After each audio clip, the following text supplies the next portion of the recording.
Hello, and welcome to the Politics War Room with James Carville, and I'm Al Hunt. This week, our guests are strategist and former political director of the AFL-CIO, Michael Podhorzer, and the author of The Barn, The Secret History of a Murder in Mississippi, Wright Thompson. Now remember, we love taking your questions, so write into politicswarroom@gmail.com or send a tweet to @Politicon for next week's show. Now, we're going to get to as many as we can, but don't forget to tell us where you're from. Before we get started, get out your calendars. We have more exciting news. James and I are taking Politics War Room on tour. Come see us live in Atlanta on October 12th at the Variety Playhouse or at Boston's Schubert Theater on November 2. Get tickets at politicon.com/tour, and we really can't wait to see you there. Get text updates about what's next for Politicon and Politics War Room by signing up at politicon.com, and please tell your friends about us. Remind them to subscribe on Apple Podcasts, Spotify, or wherever you get your podcasts. And please check out the links to our sponsors, the Washington Post, Quince, and Smalls. We thank you for supporting our sponsors because it really helps make this podcast happen.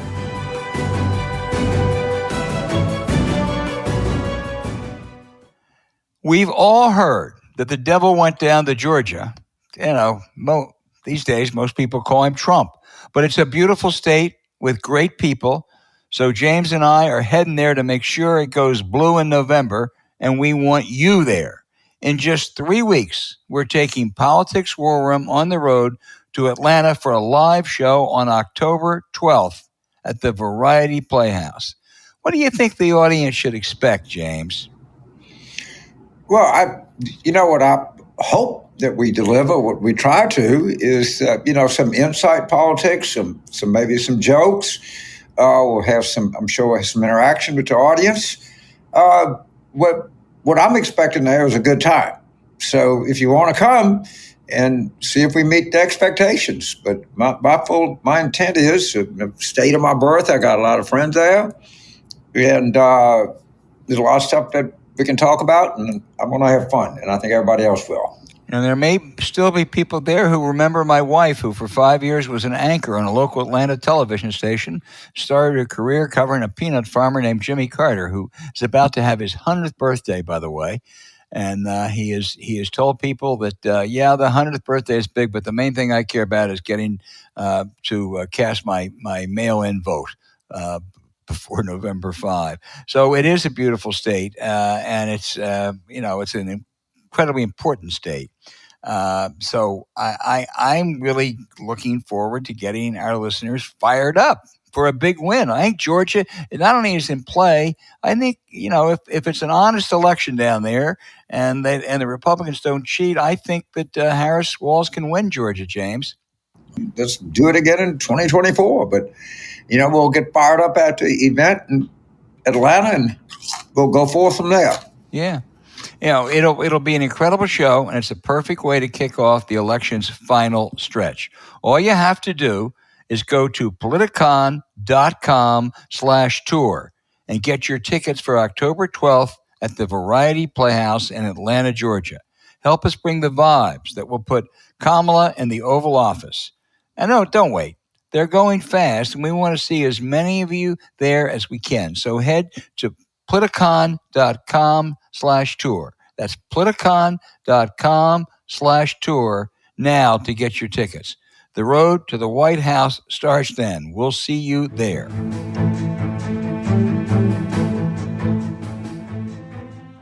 Hey, James, our guest, Michael Podhorzer, a former political director for the AFL-CIO and one of the most astute, that's no hyperbole, analysts of American politics.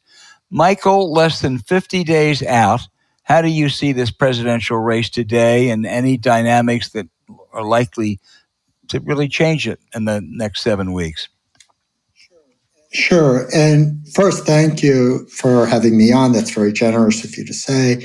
I've respected your journalism and James's strategic insights for decades. We're really kind of up there in age, all of us. The To me, the dynamics of the election are really not that different from what we learned in November 2016, right? It has been the same 5 or 6 states that are going to determine this in the Electoral College. They are all almost dead even. And the difference between how well Biden did in 2020 and how well Hillary Clinton did in 2016 and how well Democrats did in those same states in 2022 is really about a big new set of voters who came out because of their concerns of all the things that they are injured by Trump and MAGA, right? That for most people, unfortunately, there's not really a background understanding that for basically all of our 3 political lives, which is pretty long, the turnout rates in this country have been remarkably steady. And after Trump won, they have shot up to ahistorical proportions because there's a set of people who, in a sense, never realized anyone would go as far as Trump, and these people started voting. But even more people realized that even though they were alienated from the political process, they had too much to lose if he got a second term or if Terry Lake became governor or that. So fast forward to 24, it's the same states that are going to decide it, and it's the same dynamic. We saw when Harris got the nomination, her doing an incredibly good job of reclaiming all of the Democrats who had become demoralized by their choices before that. That only gets us so far. The next part is making sure it will be determined really in the next month about whether in the last 2 weeks we are talking about national abortion bans, about all the other things that threaten average Americans, or we're talking about immigration or the Biden economic record or something like that. If it's the former, then, for the 5th time, a national majority will reject Trump and MAGA. Michael, I've talked to a couple of Republicans who they think they're behind. They think Trump is behind right now, but they say there are 2 critical offsets that Trump invariably, they say, overperforms his polls, turning out more low propensity voters, and that the Republicans enjoy an electoral college advantage. The Democrats have to win by at least 2 or 3 points to get to 270 electoral votes. Do you think both of those are still true? Well, I think that to start with the second point about the electoral college advantage, I think that the electoral college penalty as an idea first arose as an after-election way of saying just how undemocratic having an electoral college is. But there's no fixed relationship between the national vote and the vote in Wisconsin, right? And so Harris could eliminate the electoral college penalty by doing worse in California. Right. And that really is not an advantage. The proper way to think about it is the most direct way. Is she winning in Wisconsin? Not is she winning by enough nationally so that this electoral penalty god doesn't come in and make her lose, right? And that's really what we have to focus on.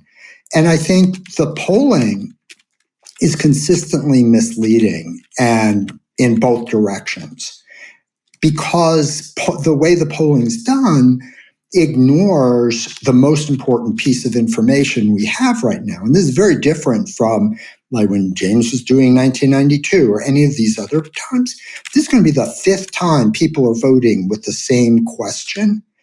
And almost all of them don't change their minds, right? But when you start polling, you introduce all the statistical uncertainty that makes it look like everything's more volatile and fluid than it really is, right? There are about 174 million people in America who have already voted in the last 4 elections, and 91 million of them have voted for Biden or Democrats, right? Harris wins if they come back and do it again. And ignoring that by pretending that we don't already know how almost everybody who's going to vote in 2 months is going to vote, like, creates this uncertainty. So I would not pay attention to the polls at this point. The national polls. Now, would you pay attention? Yeah, or the state polls, even, right. Because it's still, remember that in Wisconsin, Trump won by 20,000 in 2016, and Biden won by 20,000 in 2020, right? Even the polls the day before the last 538 forecasts and polling averages got, a bunch of the states wrong in 16, 20, and 22, right? And polling just is like applying sort of a magnifying glass to a problem you need a microscope for. And so that's the problem. Michael, you mentioned that it would be your hope the focus is on abortion. Also, do you think Project 2025, which Trump pretends like he knows nothing about, even though he and Vance's fingerprints are all over it, is that an issue that resonates with voters? Right. So I think that I was using abortion both narrowly and more broadly. I think the Project 2025 as a label, I don't see evidence that that is really landing. Pulling out the specific things that are in it, that matter to individuals, that's what lands, right? And so if people believe that the things that will affect them are actually going to happen if he wins, that's when they come out. So Michael, in 2020, there were right out of 160 million votes cast, I think, which was... you broke up, I'm sorry. I said in 2020, there was about 160 million votes cast in the presidential election, maybe a little bit under, but rounding up. Did you expect that number to go up, down, or stay the same? I think that it's going to be ballpark, but it really depends on what I was just saying about how concerned voters are about the real consequences of a second Trump administration. The higher the concern, the higher the turnout's going to be. So it's no secret since President Obama ran, Democrats have kind of underperformed with black turnout. And a lot of people have tried a lot of different things, but we're not getting the contribution. And, of course, it was looking bad. And Harris said, do you think that black turnout, does it worry you if you look at it from the vantage point of the Democrats, or you think it'll line up pretty well at the end of the day? Or where are we in this? Because it's really important constituency in the party. I think you're putting your finger on something that's very, very important and that I don't have a crystal ball for. I think part of it, though, I think is that we have to, understand that for obvious reasons, turnout when Obama was running was going to be much higher. And thinking about that as a baseline against which Democrats are not doing as well is unrealistic, I think, right? That was like an obvious, especially for older generations, like you are not going to keep them from voting. And I think that after he left office, many of the folks who hadn't been voting before 2008 went back to not voting. And so I think that's part of it. And then I think that out in the red states, the intense voter suppression laws that have been passed have had a meaningful impact on depressing black turnout in that region. In 2008, the turnout rate in blue and red states was basically the same. Since then, it's held its own pretty much in blue states, and it's gone down in red states. All of those things are working. But it's absolutely clear that turnout has to improve in Milwaukee and Philadelphia, Detroit, and so forth. So before I turn it back, I got to say one story. I became 2020 election. I came on television and said, "Put away the Ambien and the razor blades. We're going to be fine." I didn't give credit to the person who gave me confidence to say that. It was you. Somebody texted me, and Michael just said, "I've seen enough. I'm going to bed. I've seen this movie before," and then I knew he was okay. That's the effect of Michael's word. I mean, if you, well, thank you. You might know who Nate Silva is. You might know who different people are, but if you're in Washington and you follow this, Michael is the first name you know for sure. Well, thank you. Michael, let me pick up I guess it's the reverse of the black vote that you spoke about a minute ago, and that's non-college educated white working class voters that have gravitated away from the Democrats in recent decades. What should the message or approach of Harris Walz, or even congressional candidates like Bob Casey, what should they be saying, doing, proposing? Maybe not to win that vote, but at least pare back the margins. Sure. I think so. I'm going to test this with James, who's actually run a national presidential campaign. But the thing that is strange to me is the way we put this intermediate step in of what you just said, of how do we win more white non-college, right? As someone who's run big campaigns too, but also thought about it, the first layer is how do I get everybody who agrees with me? And you don't get bonus points for them being white non-college, and you don't lose points. I mean, every vote's a vote, right? And so what you're looking for is the majority in Wisconsin, right? And the way to think about the majority in Wisconsin is in terms of the things that people are really concerned about Trump and the things that people are like Harris for, right? And that guides what you should be doing, right? And there's a misunderstanding of just how much demographics explain vote, right? A white non-college voter in a blue state voted for Biden more than a white college voter did in red states, right? It only goes so far to explaining it. And that's, I think, something that shouldn't let distract us. Michael, I know there's only so many priorities you can have. You can't underline every page.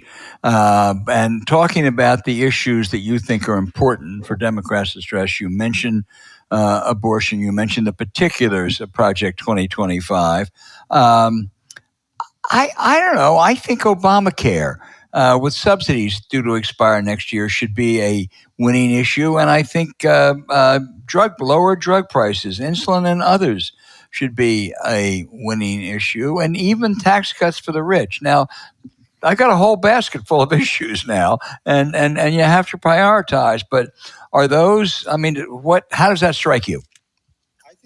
I think the first two I completely agree with, because in both instances, the issue is about taking something away from you. The third, I think, is much less motivating because it doesn't really mean you're going to lose something. At least that's the way most people think about it, right? What is important in thinking, anybody who thinks about issues and is going to trust either Harris's word or Trump's is almost certainly already decided who they're going to vote for. Right now, the battle is over whether people who are not habitual voters show up. And the possibility of losing like the insulin, if that's relevant to you, is going to get you to the polls, right? The possibility of losing your Obamacare or even worse, pre-existing conditions is going to get you to the polls. Being sort of told about tax cuts is not, you're just going to stay home. So Michael, you get a phone call. It's Doug Emhoff, the vice presidential nominee's husband, and he says, I've stepped out of a meeting. I got to have an answer in 30 seconds. We got $50 million. We can put it in either Florida or Texas. Where would you put it? Wisconsin. So, No. I got 50 million. I can go either place. And I would do that for his mental health, because if he wakes up on November 6th, then Harris is, 10,000 votes short in one of the states we already know is going to decide the election, right? That's not going to look like a smart play. And I think with so much at stake in this election, I think that we just have to win those states. If we win those states, we win the White House, we win the House, and we've gone through how many cycles where suddenly Jamie Harrison is in play in South Carolina or whatever, and we just are cats and a laser pointer and forget the stuff we have to do to get across the finish line. So you're a big believer in the big three plus Omaha congressional seat. Yeah, well, the six of them. The other thing that's important is that it's getting to 270. Just stopping at 270 is really dangerous for Harris and for the country. Okay. Right, because one of the things people don't appreciate about how we got through 2020 in the post-election was that she had 3 states to spare. And what that meant is that when, say, Trump called Ratzenberger and said, find 11,780 votes, he's smart. He knew that if 2 blue state secretaries of state didn't flip their states, he just committed a felony. Biden's president, DOJ's coming after him. But I'm not so confident he'd have done that if all it would have taken to make Trump president again was finding those votes. And I think so really it's important to get past 270. Before I'll let you go, turn you back.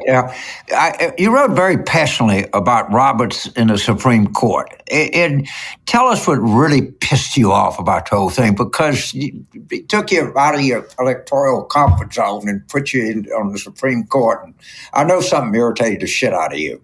Well, I think the thing is that you know how all worked up we all were when Trump said, don't worry, I'm just going to be dictator for a day, right? Somehow we've let it past us that Roberts has been dictator for 18 years, right?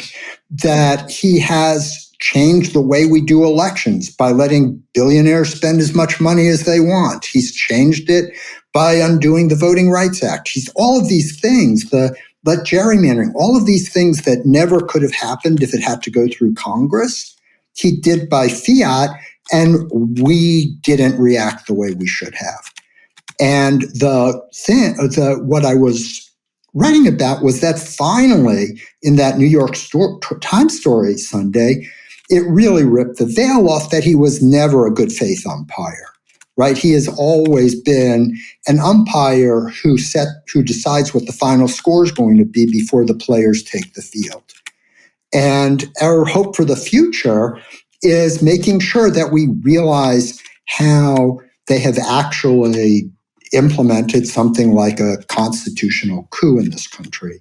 And that in any other country in the world, if we had heard that they had a president who tried an insurrection and then was prosecuted for it, but was given immunity by 3 judges that he had appointed. And we would not look for the historical legal traditions in the country to know exactly what's up. So yes, and you're already kind of working me back up. But I think if we don't understand how much we're looking in the wrong place for these last 20 years, that's a big problem. Great. Howard, go ahead. I just one final thing. You keep talking about the big 6. Roy Cooper told us in Chicago, we're going to win North Carolina. So would you add that? Would you say the big 7?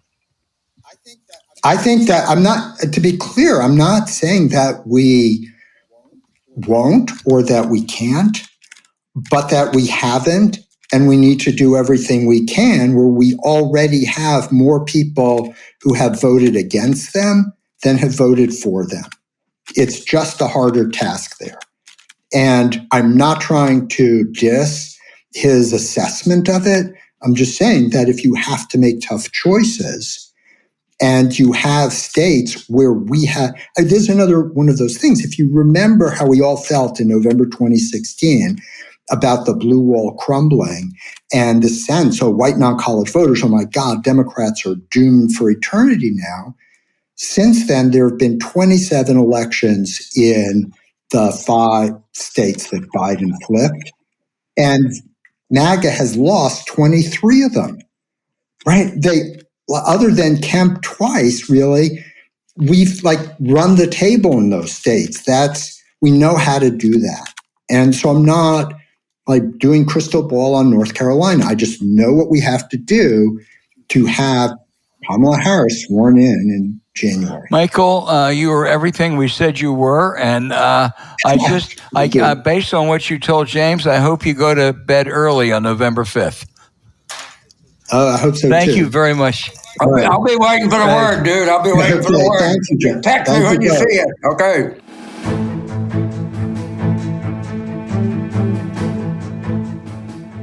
If you care about politics, you need to be reading the Washington Post. Okay. I've been reading the thing since, at the early 80s, probably my first time working in Virginia, so it must be critical, but I have no idea because there's not a day that goes by that I don't read the Washington Post. Yeah, I agree. It went through, it always was good. It went through some difficult times, and boy, has it bounced back, and they have such great writers. And this podcast is sponsored by the Washington Post. And right now, you can go to WashingtonPost.com/war room and subscribe for just 50 cents a week for your first year. Imagine 50 cents a week, 7 cents a day for the Washington Post. My gosh, there's no better deal.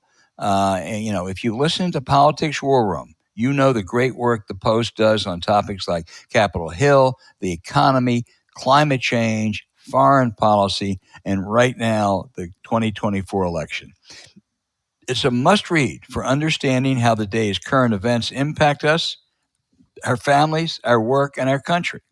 It's no surprise that the Post has been an essential part of my daily media diet for decades. James, if I said how many, it would tell people how old I am, but since they already know that, I guess I can. For 55 years. Just in the last week, there have been brilliant articles covering the growing conflicts in the Middle East, the scramble to avert a government shutdown, and the rise of dangerous rhetoric. Nobody analyzed the Trump-Harris debate better than the Post. Now, James, you've been a fan of the Post for, I guess, it's been more than 4 decades. Do you have some stories or authors that have really captured your attention? Well, one of the things is I'm obviously glad to see that Dan Baltz is, still writing very insightfully. I always like to read E.J. Dionne. He's been there forever. But, these are people that go back all the way to 92. I think this Carol Leoning, although I don't think I know her, but she is a reporter of the First Order. And then, you got Hall of Famers like Marinus, Sally Jenkins, all kinds of people like that. I like to read my friend Gene Robinson a lot. There's so many. I say some names on it. Somebody said, "What the fuck you say me?" Shit, I just. But there's a lot, and a lot of them are just indispensable. Look, there's so many things about the Post, but here's another thing I love about having a subscription. And James, I admit I have a digital subscription and a paper subscription. And showing my age, sometimes I start to read the paper and think, oh, God, that's old news. And I forget that I've read it 10 hours before online. But if you're in a rush and you need to catch up quickly in the day's most important and interesting stories, the Post, the 7 newsletter is a must-have. It's a quick commute read sent each weekday morning, and it's available as a podcast, so you can listen on the go. No matter what story catches your eye or ear, the Post gives you the option to listen to articles in addition to reading them. It's the perfect way to tackle your to-do list and catch up on the news at the same time. And with this election rapidly approaching, now is the time to sign up for the Washington Post. Go to WashingtonPost.com/war room to subscribe for just 50 cents a week for your first year. That's 80% off their typical offer. So this is a steal. And I challenge anyone out there to write in and tell us that you know of a better deal than 7 cents a day for the Washington Post. That's the WashingtonPost.com/war room to subscribe for just 50 cents a week your first year. You also can find the link to great journalism in our show notes.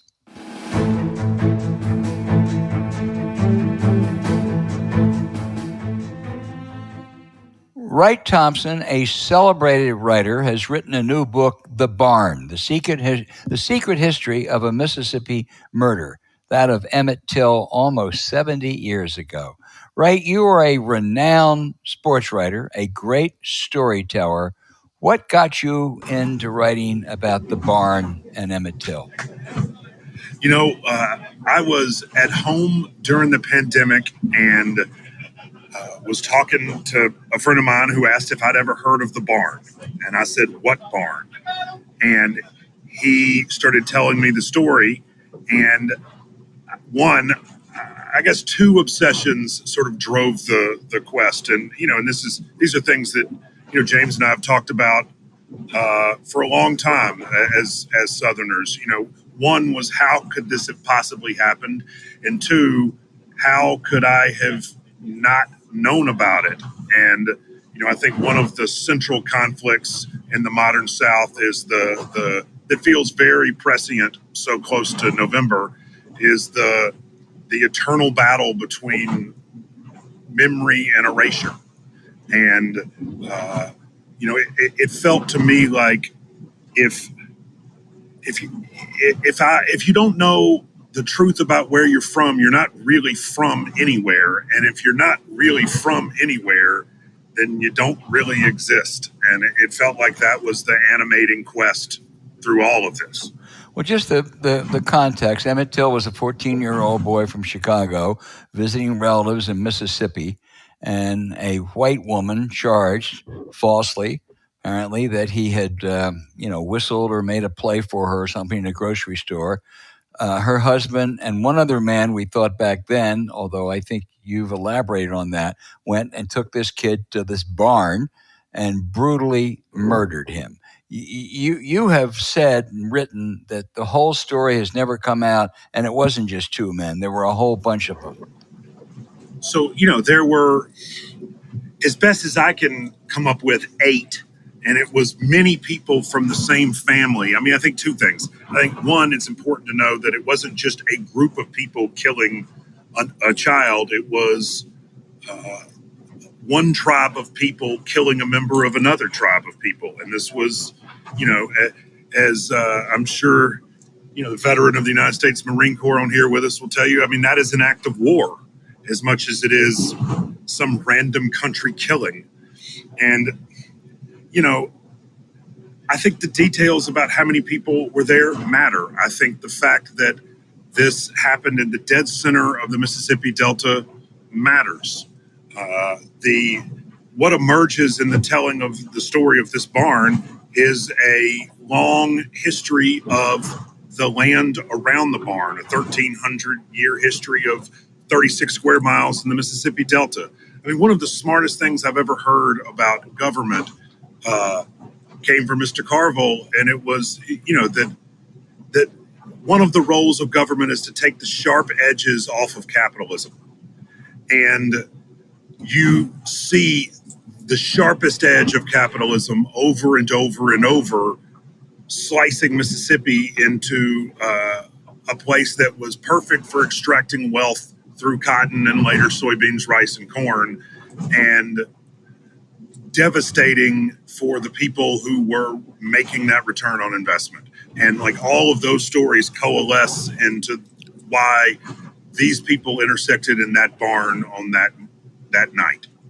Right. The woman who set this all off and made the charge against Emmett Till recanted her story, sort of. What do you think happened in that grocery store back in 1955? I think that Emmett Till had just turned 14. He was overweight. He had a stutter. He had come down to Mississippi, and he wasn't able to, he was having a hard time working with all of his cousins in the fields, and so he wasn't going out. And I mean, I imagine that he whistled, trying to show off for the older kids and the other country kids.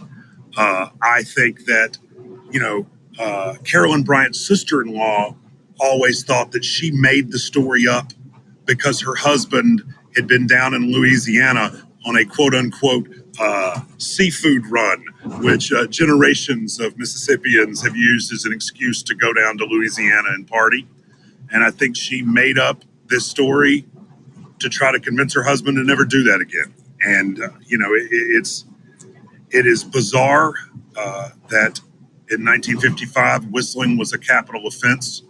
And, one of the things that I hope the book does is lay out beat by beat how a world was created in which that was possible, and then show you the connections between that world and now. I mean, everybody knows that Emmett went to the store on a Wednesday. What almost nobody knows is that the day before was Election Day in Mississippi for one of the most rhetorically violent gubernatorial campaigns in the state's history, which is saying something. I mean, we've had some real crazy governor's races in Mississippi, and this one was, probably the most unchecked. It was crazy, the stuff they were saying. And so the state had been whipped up into a frenzy by the 5 candidates for governor, and it draws a pretty direct line between political rhetoric and violence on the edges of society. And, that feels obviously like a very modern story. James. So, right, let's talk about Mississippi. And there are 2 events, and of course, to talk about Mississippi is to talk about race. Same thing as Louisiana. To me, the 2 biggest racial events were Emmett Till in Neshoba County, Philadelphia, where they killed this guy. What's also really interesting, there's probably no family that exhibits more Mississippi royalty than the Mannings. And what's really odd is Archie grew up right by the barn, and Olivia grew up in Philadelphia, where they have the Williams store, which is one of the great, if you've never been there, you should. But talk a little bit, tell us, it's not all Mississippi. Where Archie grew up from is different country, different landscape, different origins than where Olivia grew up in the hill country of Mississippi. So I mean, tell a story through them. So where Olivia grew up is, those piney woods. I mean, that's old school KKK territory. I mean, right. You know that area very well. The Neshoba County Fair. Someone once called the Neshoba County Fair Republican Woodstock. I wish I'd thought of that. And Archie is from the dead center of the Delta. I mean, almost the exact geographic center in Drew, Mississippi, which is, the big plantation sharecropper south of Memphis, north of Vicksburg. And, it is quite the coincidence that both of them are from there. And researching the book certainly taught me, and I hope people who read it will understand, that that's because no one from Mississippi is untouched by it when you start looking around. And everybody's family tree has people on both sides of this fight. I mean, the fight for Mississippi soul is one that, we've been fighting since 1818 in Mississippi. And if you've been in this state long enough, you were going to have people on both sides of it. I mean, you think about, Governor Winter and Ray Mabus and, the politicians who would be unimaginable to be. Even Thad Cochran, right? Especially not even Thad Cochran. I would say especially Thad Cochran. Yes, you're right. And there's a whole generation of Mississippians fighting against equality for all people, and there's been generations of Mississippians fighting for it. And this is James knows all about that in Louisiana, and it's a fight that I don't know that it'll ever be won, and it feels like a pendulum. And it's a little scary where we are right now in the pendulum, but I hope people who read the book will get to the fourth act and see the people who are actively fighting for the better angels of Mississippi, and see that there is hope that the pendulum swings back, that this too shall pass. Yeah, I so agree. None of us, I grew up in Louisiana on the river, along the river. And what I find interesting about Mississippi is it's not homogenous. Where I've spent a lot of my time, like Bay St. Louis, Hancock, Harrison County, is entirely different than Neshoba County, which is entirely different than Lafleur County. I mean, it's important that people understand that. It's not one generic, one issue place at all. No, and there are many different Mississippians, and the Venn diagram overlaps slightly, certainly in that, all conversations, as you said, in Mississippi are about race, but they're also about class. And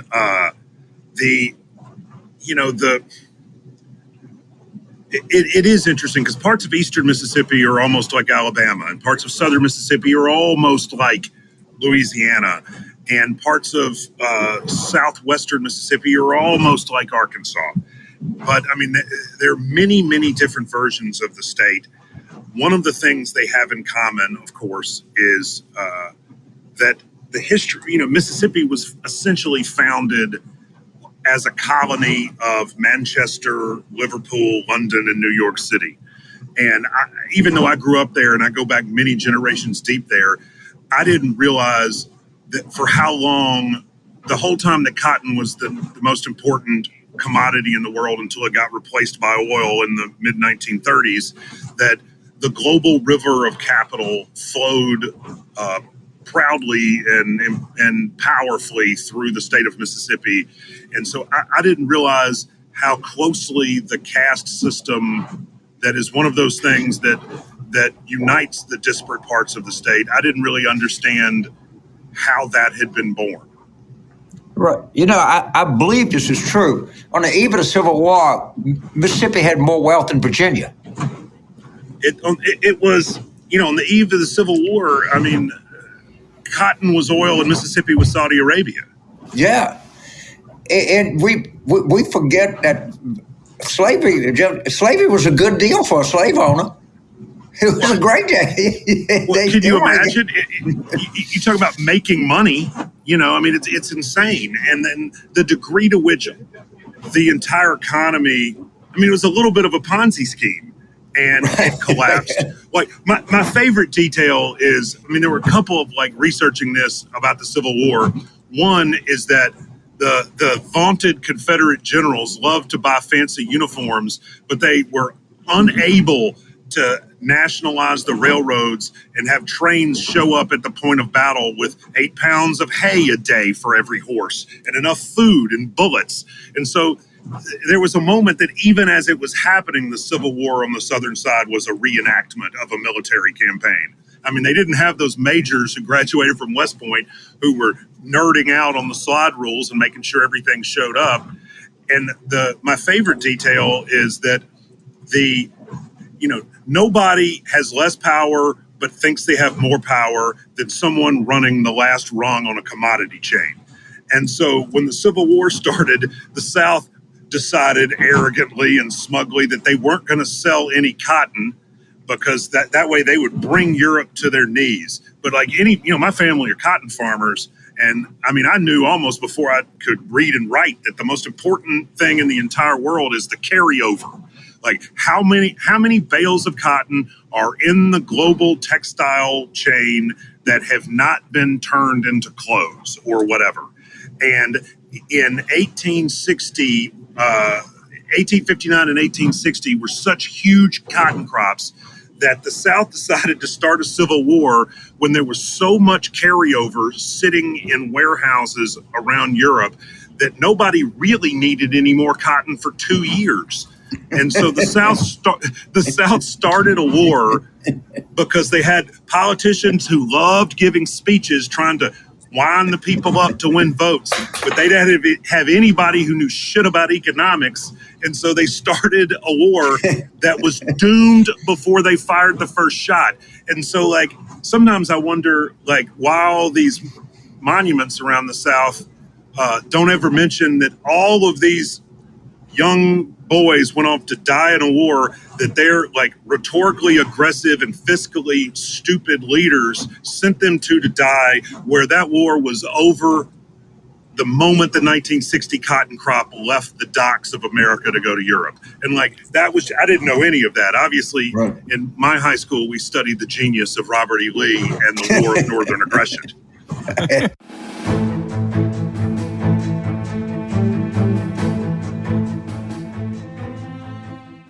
Look your best with Quince.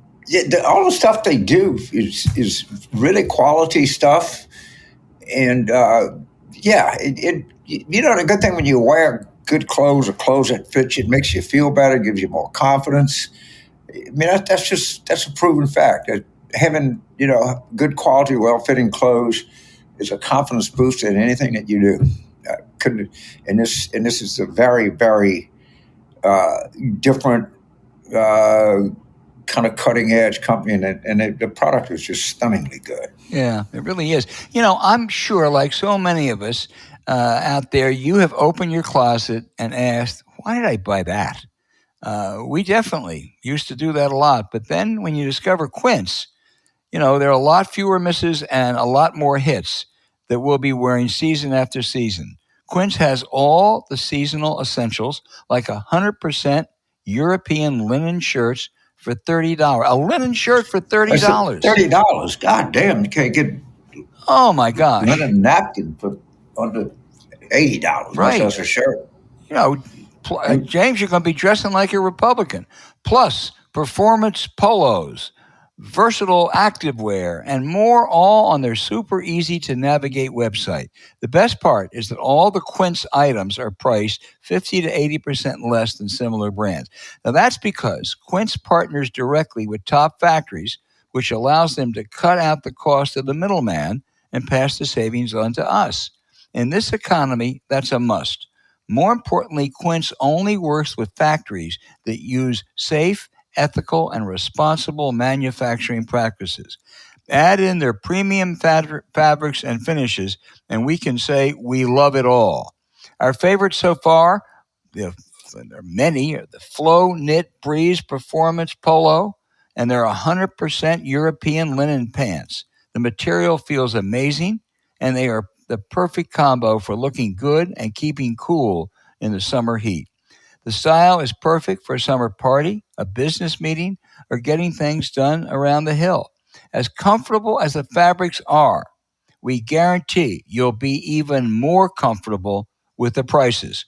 Style, luxury, and price. What more can you ask for? It's the perfect combo. You have to check out everything Quince has to offer. Now's the time. Fill your closet with timeless pieces you'll be wearing for summers to come with Quince. Go to Quince, QUINCE.com/war room for free shipping on your order and get a 365-day returns. That's QUINCE.com/war room to get free shipping and 365-day returns. Quince.com/war room. You also can find the link in our show notes.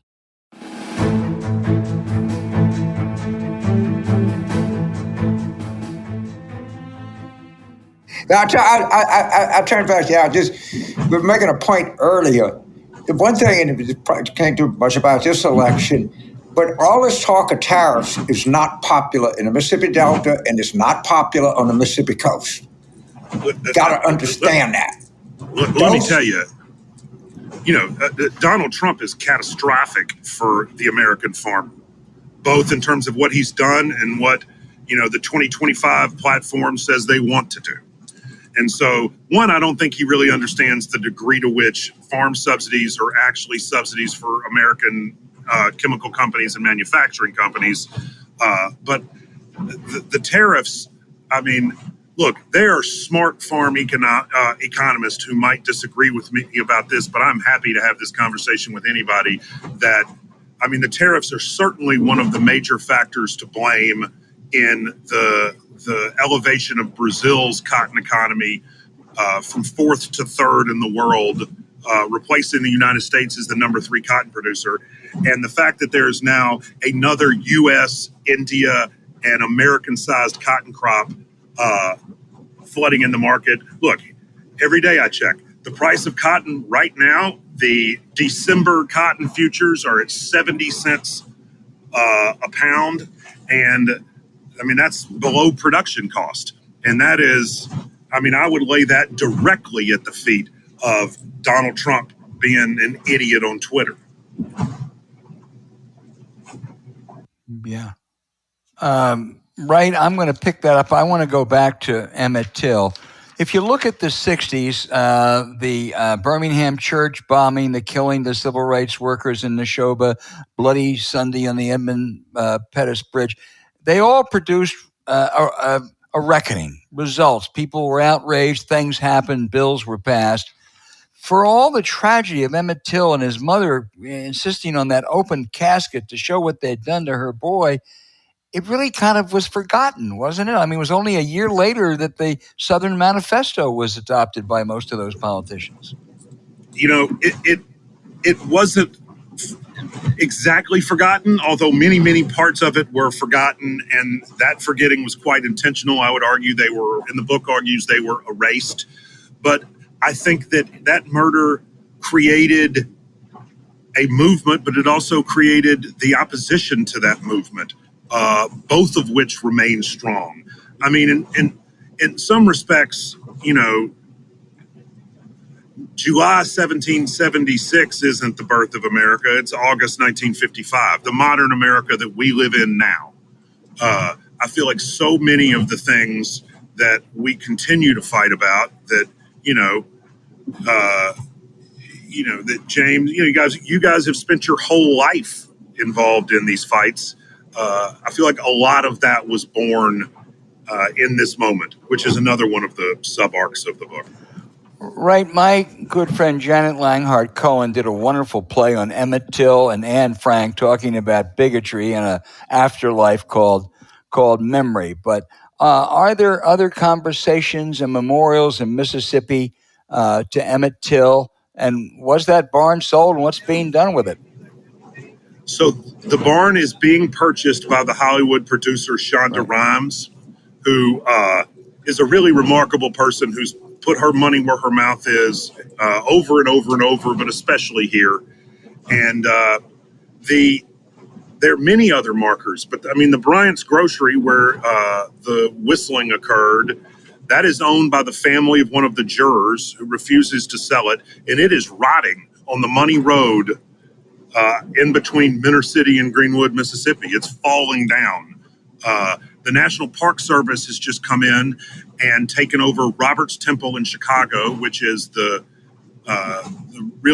project is the baby of Wheeler and Marvell Parker, Emmett's family, and the courthouse in Sumner and the river site in Glendora, Mississippi, which symbolizes where the body was pulled out of the Tallahatchie River.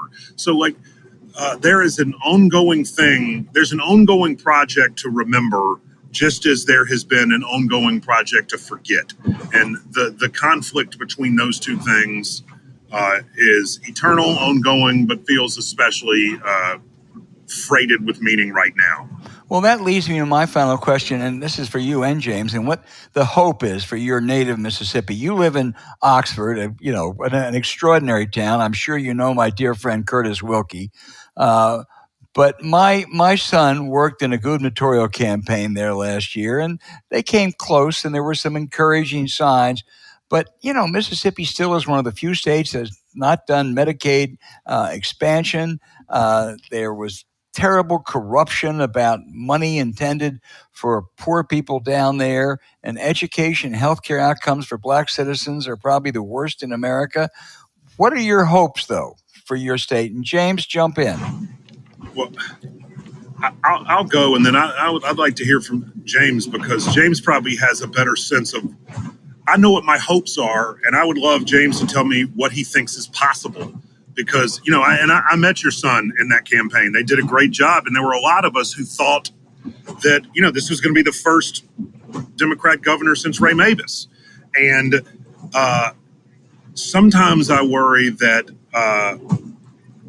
we're tilting at windmills, and then other times, through the actions of dedicated people, I believe that there is a new Mississippi that is populated by one tribe of people who are all Mississippians, and that Elvis Presley and Muddy Waters are everybody's a member of the same tribe of Mississippians.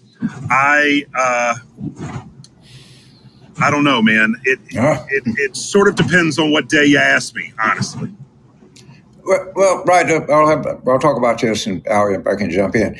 This Rankin County story about these cops literally make you throw up. If you're on a point, say, well, maybe we can reckon. Maybe this is a county right east of Jackson that's really populated. Real what you would think, and they were like killing guys and beating them up, and it was a black guy that lived in the room or something. I have no idea. It was, and they're all going to jail forever, and it should be longer than forever. But did that story shake you up like it shook me up? That shook me. The Mississippi corruption scandal shook me. A lot, because most people don't realize that Mississippi was founded by the Bernie Madoff of the 1700s, a Frenchman named John Law. I mean, there just is corruption baked in. And so when things like that happen, it sometimes feels like the swallows back to Capistrano, like, here we go again. And so it both shook me for how shocking it was, and James, it shook me because it wasn't shocking at all. Right. It was like, am I supposed to be surprised, or did I really deep down inside? And it's so awful. I don't want to redo the whole thing, but if you're a good citizen and you care about this country, you should read the story, because this happened last year. This is not something 1958. No, and Mississippi, Jerry Mitchell is going to be able to write stories forever, because there's always some crazy shit happening. Mississippi Today, that's a great thing for Mississippi. I know. Mississippi Today is great. Let me just tell you, Anna Wolf, dude, Anna Wolf, they should put Anna Wolf on money. Like, Anna Wolf is doing, Anna Wolf and Jerry Mitchell, to me, are the two most important residents of the state of Mississippi. Like, and I mean that. My wife is doing a piece for Time magazine on the 100 most influential young women in America, and she's writing it on Anna Wolf. And boy, does she qualify. Let me tell you. Right, we got to come back on and talk some more about this, right? Because it's people not like have the same sense of place that we do, and sense of hope and disappointment that you do. I mean, you, in one sense, when you live in a place like Mississippi, or you live in a place like Louisiana, sometimes you get your hopes up and then they get crushed, and then you try to get them up again. Okay, I want everybody out there, go to Amazon or go to your local bookstore, even better, and buy The Barn, The Secret History of a Mississippi Murder, the terrible Emmett Till story told by Wright Thompson. Wright, thank you so much for being with us. Thank you, Mr. Hunt. Thank you, James.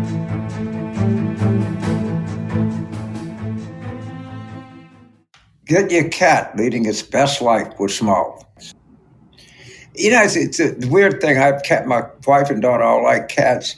And I never was a cat person until later. And for whatever reason, I love cats because you don't pick them, they pick you. And they're one of the great things about having them, when they're healthy and they're happy and you watch them walk around. I mean, they have retained some of their origins, their feline origins. They're fascinating animals. I've just become attached to them kind of late in life. I had a stray cat show up at my place in Mississippi, and it was pretty bad shape. And the cat lasted 13, 14 months, and I was always glad to give it the best possible food, the best care, because I figured it had a rough life before that. Well, I think that's really important, and that's, there's a saying, happy cat, happy life, and it's pretty much guaranteed. That's why you have to try Smalls. It's time to make kibble a thing of the past with Smalls cat food. Their protein-packed recipes are made with preservative-free ingredients that you'd find in your fridge. Plus, they deliver right to your door. That's why veterinarians.org rates Smalls 10 out of 10 for ingredient quality. For proof, give your cats a taste test. Just put a bowl of the tired old stuff next to a bowl of delicious Smalls, and your cat's going to go for the Smalls every time. You can see it. Just test it. The cats in our lives are never going back. Now, Smalls was started back in 2017 by a couple guys home cooking cat food in small batches for their friends. A few short years later, they served millions of meals to cats across the USA. Not only do Smalls not have that weird smell of other brands, but we feel a lot better knowing we're giving our furry friends the good stuff instead of burnt-out kibble. I mean, if you were a cat, would you want those dried-out, crunchy pellets meal after meal? No way. Even if you're still wondering, why can't I just feed my cat kibble? Believe it or not, your cute kitty descended from ferocious desert cats who hunted live prey for food. Your cat isn't any different. They still need fresh, protein-packed meals to be at their best. Other cat food brands know this, but they choose to put their wallets first with low-quality ingredients and unnatural preservatives. If you're like us, you want your cats to be eating as good as we do. Amazingly, after switching to Smalls, get this now, 88% of cat owners reported overall health improvements, and you can try it risk-free. For now's the time to make the switch to Smalls. Head to smalls.com/warroom and use the promo code WARROOM at checkout for 50% off your first order plus free shipping. That's the best offer you'll find, but you have to use our code WARROOM for 50% off your first order. One last time, that's promo code WARROOM for 50% off your first order plus free shipping. The link is in our show notes.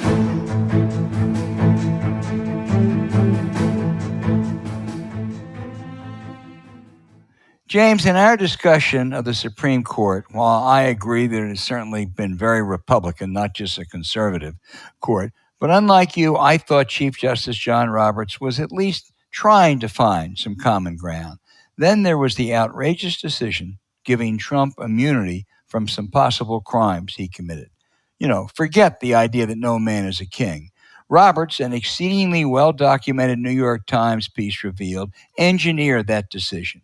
You think he and his merry band of Republican justices would have decided that immunity case if it involved Presidents Obama or Biden? No way.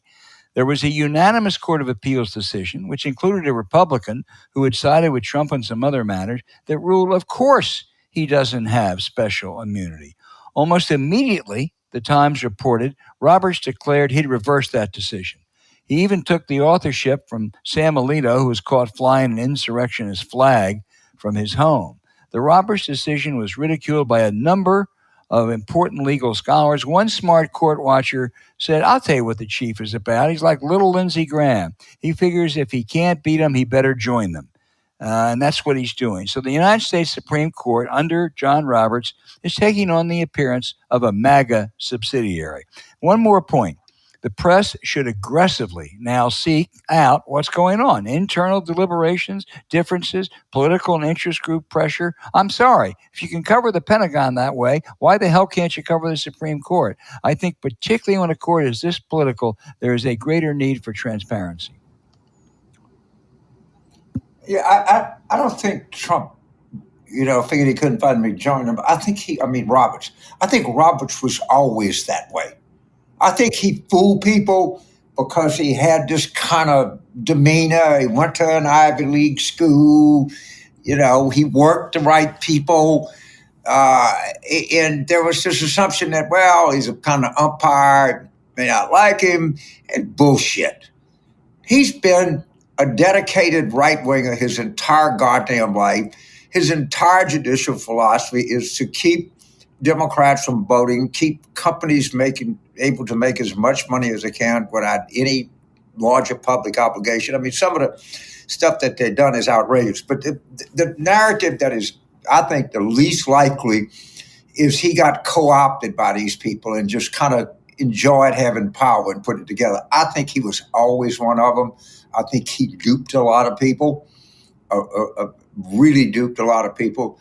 I don't think his wife has gotten near enough attention for her previous job, or, as I understand it, somebody have to check me out, but my understanding is she's a pretty dedicated, longtime pro-lifer. And I don't think he's adjusting to anything. I think this is who this guy always was, who he is, and who he always will be. I think he's a Republican hack. And anybody that tries to take him as anything else misses the point. Okay. Well, I've come around to your point of view, James, on John Roberts. You've educated me. You've learned me. Okay. This is not, I don't know if it's an outrageous observation. So Melania Trump has a new book, and she's publicized it, and she defends her time, apparently as a nude model, just going by what Melania Trump says, and that the media and the liberals mocked her, and she thinks that the human body form is something of beauty and blah, blah, blah. I don't think anybody can find where she was mocked by anybody in the liberal media. I think she just made this shit up, or maybe they'll find one story where someone said something. But I think it's like hilarious that she's coming forward and she's this courageous woman who's like pioneering and showing other women how beautiful their bodies are. And as far as I can tell, as of right now, it's all made up. I think it just says a lot, insight into how they think or don't think. And I'll give a shit how many nude shots you did. I make a crap to me. I would have people say, Melania may really be different. She may be interesting. The question is, Melania's been married to Donald Trump for 20 years. End of story. Right.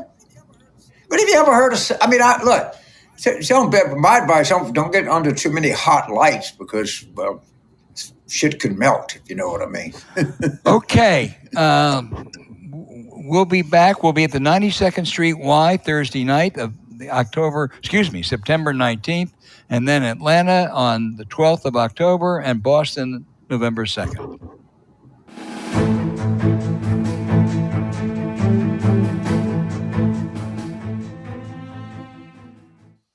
All right, now for the questions from our great listeners. James, boy, they make us think. Jay in Hershey, Pennsylvania. James wants you to tell him, why are we allowing Donald Trump to continue to brag about the robust economy during his administration without reminding voters that he also created an $8 trillion budget deficit and not nearly as many jobs as the Biden administration? That's a question. I've been getting a lot of texts on that. One of the hard things to do in politics is to try to convince people that they're living in a better economy than they think. And on the good news side, the difference between her and him on the economy is narrowed to, actually, the FT, some polls say voters think that she's better on the economy. I think a lot of the poor economic numbers related to Biden's age. But I do think that we're at a point where we can talk about the risk that Trump presents to the economy. And people are pretty secure in their jobs. The consumer confidence number is up some. This is just a fact. And views on the economy are not static. They're dynamic. They change. And, we talked about this Iowa poll. It was only 4. Agrarian people do not like tariffs. They do not like them at all. They've had bad experience. And if we start talking about the dangers that he exposes this economy to, a risk we shouldn't take, because people start, I'm sorry, the stock market is up. It just is. I don't care. You feel what you're not. You can feel what you're looking at. I think, the retail sales number was good. You're going to have a Fed cut maybe while we're on this show, while we're taping this show. And people in Washington and Wall Street say, well, that's all priced in. No, the average guy is not priced in the fact that interest rates are getting ready to come down. And that's going to be on the news and everywhere you see. And for us seniors, James, our IRAs have never looked better. Right. But we gotta convince people that you have something to risk here. This is not just a way I'm just going to vote something different because I think I got nothing to lose. You got a lot to lose now. You got a lot to lose. You've never had better job security. Your investments, to the extent that you have some, have never done better, and interest rates are getting ready to come down. And you don't want to expose that through tariffs or willy-nilly massive tax cuts to rich people, and that's all his right. Economic plan is. Arthur in Covington, Kentucky says, since Elon Musk put out a type of call for the assassination of Democratic leaders on X, can the U.S. government go after his assets, deport him, or take other action? Didn't really quite do that. He raised a very tasteless and ugly question about why there aren't attempts on Biden or Harris. Elon Musk is a brilliant entrepreneur, incredibly successful. He's really an insidiously dangerous and ugly and weird man, and he's wrecking Twitter. And I'm James. I'm happy he's with Donald Trump. We don't want him. Yeah, I don't want to get into picking a fight with a guy worth $200 billion, to say the least. He's a different dude. I mean, he's a remarkable engineer. He's obviously built a better mousetrap for now. And, that his Taylor Swift comments were, just unbelievable. The guy's obviously pretty impressed with himself. Well, all I'll say. Yeah, he is. Peter in New Mexico. James, you're going to love this one. Randall Terry, an anti-abortion activist, is running for president. I didn't know that, on the Constitution Party ticket. And Peter says he's on the ballot in Michigan, North Carolina, Wisconsin. With Trump struggling to define a position on abortion, would it make sense for some outside Democrats to boost Terry's candidacy to divide the white evangelical vote and erode Trump's support? I've just spent my time saying Trump said that there has to be penalties for women who get an abortion. We got it on tape. All right. Trump is the reason that we don't have Roe v. Wade anymore. He brags on it. I don't think we should we should convince people that Trump is the worst option you can for people that believe in women's reproductive rights. And I don't think we should tell people there's another one better than him. He's the greatest anti-reproduction right person that ever lived. And I think that's more effective. Now, some of them may, and I've talked about this before, these pro-life people are such the hypocrisy. The one thing I used to admire them is they weren't hypocrites. They had something. Now they're in total retreat. And let this guy be on here, but I don't think we should say there's a better anti-abortion candidate than Donald Trump. He's the greatest anti-abortion candidate that ever lived.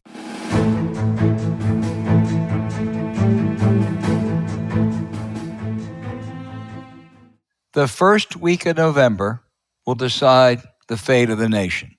We always say, it's a cliche, this is the most important election in our lifetime, blah, blah, blah, blah, blah. This one really may be. I think we speak for all of us when I say that James and I are excited to turn the page, and we want to spend part of that week with you. That's why we're taking Politics War Room live to Boston, the cradle of liberty, at the Schubert Theater on November 2. We're going to rally the troops, hear from a special guest, and kick off election week by pre-partying with our listeners with a live show. That's going to be a blast. What about it, James? How much fun is it going to be surrounded by people in Boston, Massachusetts, going into the big day? I just read a story that Boston is the safest city in the United States. I don't maybe I'll go there and get beat over the head, but it's one of my favorite cities. And there's so much energy, and it's a very civic-minded place. And people from Boston, you spend time there, and obviously, given the nature of the population and given the nature of all of the universities, probably more universities per capita in Boston, anywhere else in the world, it should be enthusiastic and fun crowd. I love Boston. I can't wait. Can't wait. I feel the same way. I lived there for 2 years when I was young, and I love going back. I love those 2 years. It's the I don't think there's a more politically involved place in America. At least it's in the top 3 or 4. I mean, people really care about politics there. They've had a bunch of great politicians. They've had a bunch of characters. It's always. I've never seen anything that would be called dull in Boston politics. So it's one of the reasons that we're so happy to be there. And we want everyone listening to join us on the tour during that election's final stretch. All you have to do is go to politicon.com/tour and get your tickets for November 2 at the Schubert Theater in Boston, Massachusetts. Now, don't wait. They're going fast, and we want to see as many of you there as we can. So head to politicon.com/tour now to get your tickets. We'll see you there.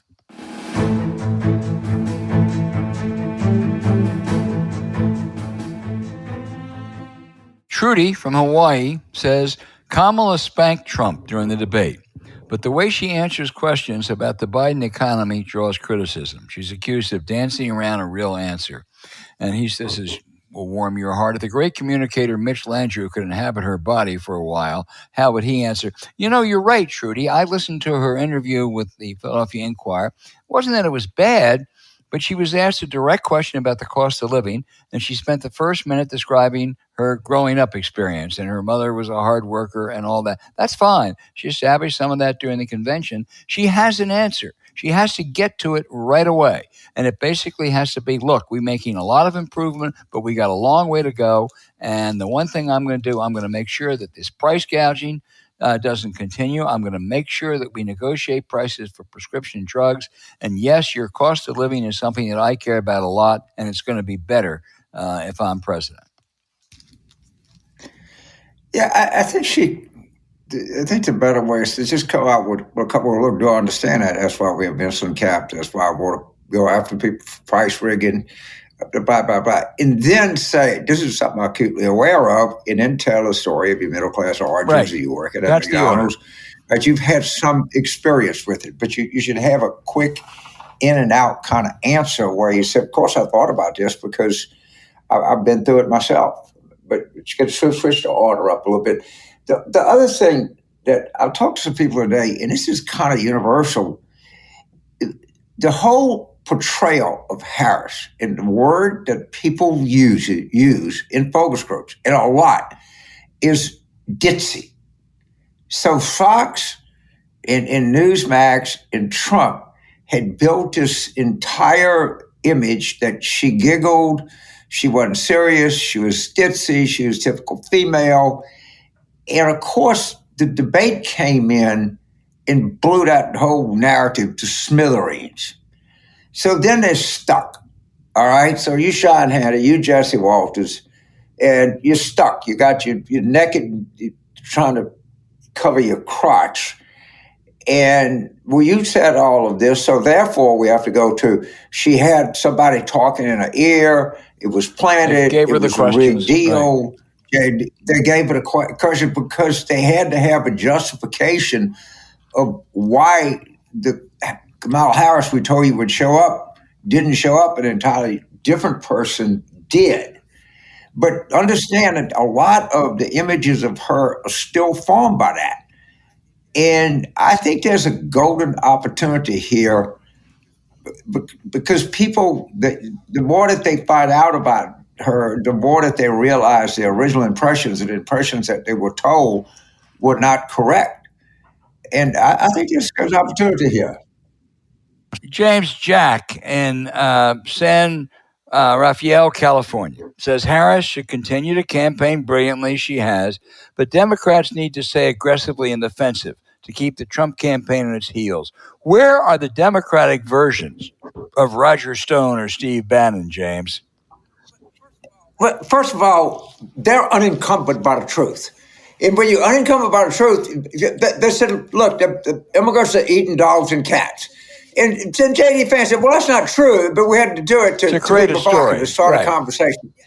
Yeah, if you're the problem with Democratic messaging, not all of it, it could be better, is our people don't want to be lied to, theirs do. And if you your target message audience likes to be lied to, then you can make up the best stories in the world. Right. We're not even remotely constrained by truth. Yeah. And my favorite is they said, well, the ABC people fact-checked Trump more than they did Harris because he lied more. They weren't fact-checking him on his opinions.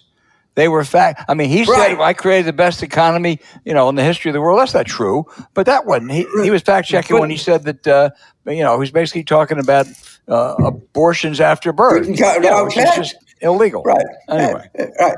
Yeah, it's also stupid. Go ahead. Bruce Next. in Sausalito, California says, with all the funds at the Harris campaign's disposal, shouldn't the Harris team take better advantage of Taylor Swift's endorsement? It's worth noting she's from Pennsylvania. I just got back from Pennsylvania. I am always been very skeptical of celebrity endorsements. I don't think they matter much.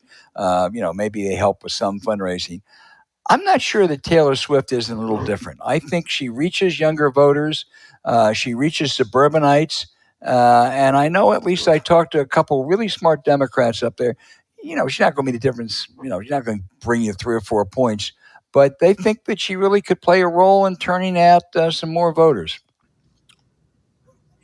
Well, I forgot the numbers, but like 500,000 people tried to, right after that, the Swifties tried to register. They did something proactive. My point is, they just didn't sit there, go to a concert and cheer and forget about it. She actually stimulated people to do something.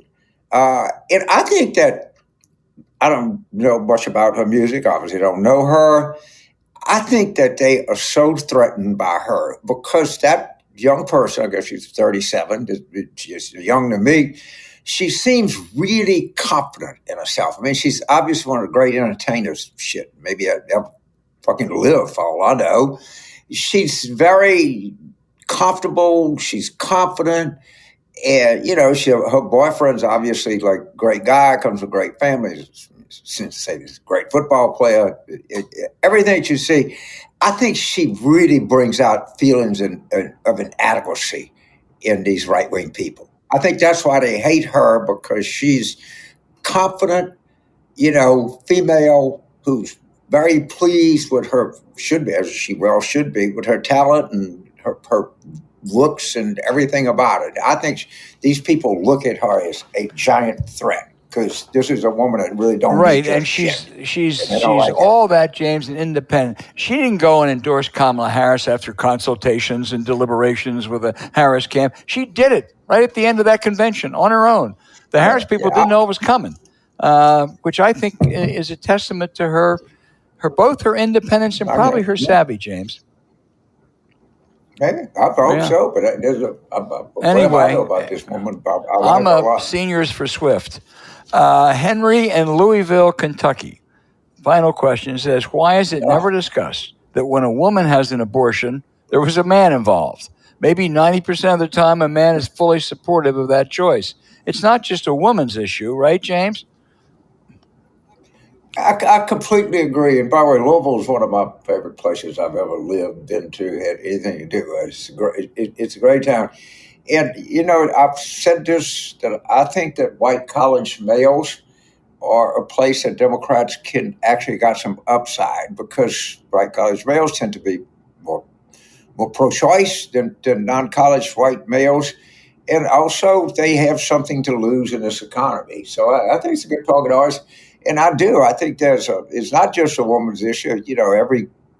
Everybody's got a mother, everybody's got sisters, everybody's got children, everybody knows people and knows the tragedy that this can happen. So I think we're going to surprise sometimes with some better educated white males. Yeah, I agree.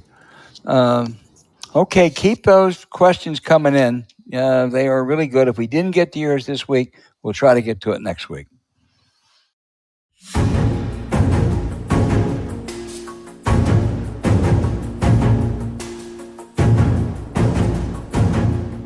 Hey, thanks for listening to Politics War Room with James Carville, and I'm Al Hunt.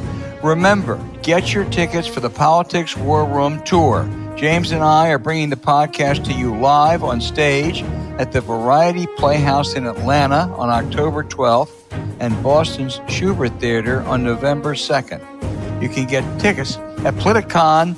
politicon.com/tour. That's politicon.com/tour. And we can't wait to see you there.